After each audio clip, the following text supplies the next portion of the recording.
Hello friend, today this explanation will definitely hit your nostalgia. Episode 1 Ultra Wolf Red Ranger की शुरुआत.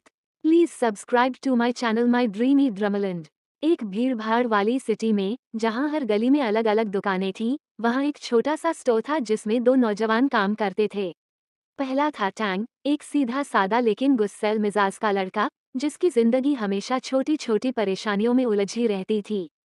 वो दिन भर मेहनत करता, लेकिन अक्सर अपने गुस्से और जल्दबाजी के कारण मुसीबत में फंस जाता. उसके साथ उसी स्टोर में उसका कॉलीग जेन भी काम करता था, जो हमेशा मुस्कुराता रहता, बातूनी था और हर चीज में एडवेंचर ढूंढ लेता. जेन ने उस सुबह टैंग से एक कॉन्सर्ट के बारे में बातें करनी शुरू कर दी, लेकिन टैंग अपनी रूटीन काम में इतना डूबा हुआ था कि ज्यादा इंटरेस्ट नहीं ले रहा था. उस दिन स्टोर के बाहर अचानक से एक गैंगस्टर जैसी शक्ल वाला आदमी आ गया. वह बिना इजाजत दुकान के सामने खड़ा होकर धौंस दिखाने लगा. टैंग ने उसे नजरअंदाज करने की कोशिश की, लेकिन जैसे ही टैंग ने अपना पसंदीदा हॉटडॉग लिया और खाने बैठा, वही गैंगस्टर उसे छीनकर चबा गया. टैंग की आंखों में गुस्से की आग भर गई. उसने बर्दाश्त नहीं किया और उस गैंगस्टर की जोरदार पिटाई कर डाली. कुछ देर के लिए स्टोर के लोग हैरान रह गए, पर तुरंत ही केओस मच गया. टैंग को लगा उसने सही किया, मगर उसका बॉस गुस्से में आग बबूला हो गया.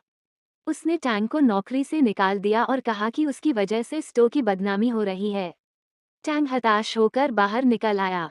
घर लौटने पर उसकी बहन ने उसे समझाया. उसने कहा कि हमेशा गुस्से में फैसला लेना ठीक नहीं होता. उसने टैंग को एक जॉब फॉर्म दिखाया और कहा कि इसको भरकर इंटरव्यू देने जाना चाहिए. टैंग ने हिम्मत जुटाई और अगले दिन फॉर्म भरकर वहां जाने की तैयारी कर ली. मगर किस्मत जैसे उसके साथ कोई खेल खेल रही थी. रास्ते में वही गैंगस्टर और उसके साथी उस पर टूट पड़े. उन्होंने पिछली पिटाई का बदला लिया और टैंग को बुरी तरह पीट दिया. चोट खाए और मायूस टैंग को देखकर जेन ने उसका हौसला बढ़ाया. उसने उसे एक बर्गर खिलाया ताकि उसका मन हल्का हो जाए. तभी अचानक शहर के आसमान पर अजीब रोशनी फैली और कई रोबोट्स लोगों पर हमला करने लगे. चारों तरफ अफरा-तफरी मच गई. हर कोई भाग रहा था, लेकिन टैंग और जेन वहीं खड़े रह गए. टैंग की आंखों के सामने डरावना मंजर था, मगर उसी पल उसने कुछ अनोखा देखा. जेन अचानक एक पावर रेंजर में बदल गया. लाल रंग की चमकदार सूट पहने, हाथ में एनर्जी वेपन लिए, जेन ने उन रोबोट्स को रोकना शुरू कर दिया. शहर के लोग उसके लिए चीयर करने लगे. टैंग हैरान रह गया कि उसका दोस्त असल में रेंजर है. लेकिन ये हमला इतना आसान नहीं था. विलन की तरफ से एक विशालकाय रोबोट मैदान में उतरा, जिसे देखकर सबकी सांसें थम गईं. वो ईवल मशीन शहर को रौंद रही थी. जेन बहादुरी से लड़ रहा था, लेकिन उस बड़े रोबोट ने उसे जमीन पर गिरा दिया. टैंग ने अपने दोस्त को गिरता देखा तो खुद दौड़ पड़ा. उसके पास कोई हथियार नहीं था, न कोई ताकत, लेकिन उसकी जिद थी कि वो अपने दोस्त को अकेला नहीं छोड़ेगा. लड़ते लड़ते टैंग अचानक एक रहस्यमयी ब्लैक होल में खींच गया. वो काला गड्ढा उसे एक और डायमेंशन में ले गया, जहां सन्नाटा और अजीब रोशनी थी. वहां एक डेमन प्रिंसेस खड़ी थी, जिसके पास एक रहस्यमयी रिंग और शील्ड थे. उसकी आंखों में डर और लालच दोनों झलक रहे थे. वो उन आर्टिफैक्ट्स को अपने पास रखना चाहती थी, ताकि पूरी दुनिया पर राज कर सके. मगर टैंग ने बिना सोचे समझे तुरंत उस रिंग को उठा लिया और अपनी उंगली में पहन लिया. उसी पल उसे हेलुसिनेशंस होने लगे. उसके सामने उसकी माँ का चेहरा आ गया. उसकी माँ ने प्यार से कहा कि उसे हमेशा ह्यूमैनिटी को बचाना होगा, चाहे हालात कितने भी कठिन क्यों न हों.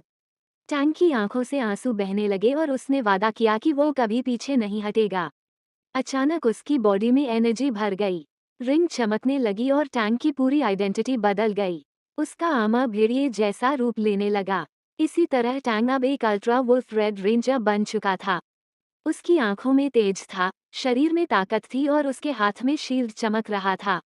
टैंग वापस उसी बैटलफील्ड में आ पहुंचा जहां जेन घायल पड़ा था और विशाल रोबोट शहर को नष्ट कर रहा था. अब टैंग ने पहली बार अपनी नई पावर्स का इस्तेमाल किया. उसने शील्ड से उन रोबोट्स के हमले रोक दिए और अपनी रिंग की एनर्जी ब्लास्ट से ईवल मशीन को पीछे धकेल दिया.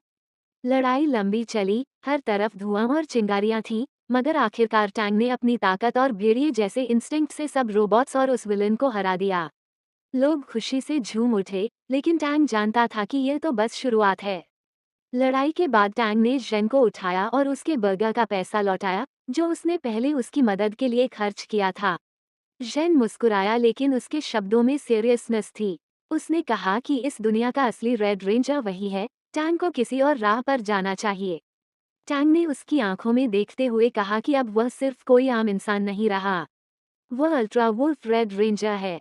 दोनों के बीच बहस छिड़ गई। थोड़ी ही देर में वह बहस एक हल्की फाइट में बदल गई। लोग उन्हें रेंजर सूट में लड़ते देख हंसने लगे। तभी बाकी रेंजर्स भी वहां पहुंच गए। ब्लू रेंजर, येलो रेंजर और ग्रीन रेंजर उन्हें देखकर हंसी नहीं रोक पाए। उन्होंने टैंग और जेन को समझाया कि दुनिया को बचाने के लिए लड़ाई जरूरी है, लेकिन आपस में नहीं। सबके चेहरों पर हंसी और राहत थी। इसी हल्के माहौल के साथ पहला एपिसोड खत्म हो जाता है, मगर टैंग की नई जर्नी अभी शुरू हुई थी। उसके सामने कई चैलेंजर्स थे, कई सीक्रेट्स थे और सबसे बड़ा सवाल ये था कि उसकी रिंग और शील्ड की असली ताकत क्या थी। Please like, share and subscribe. Comment below for another episode. Thanks for watching. Bye bye.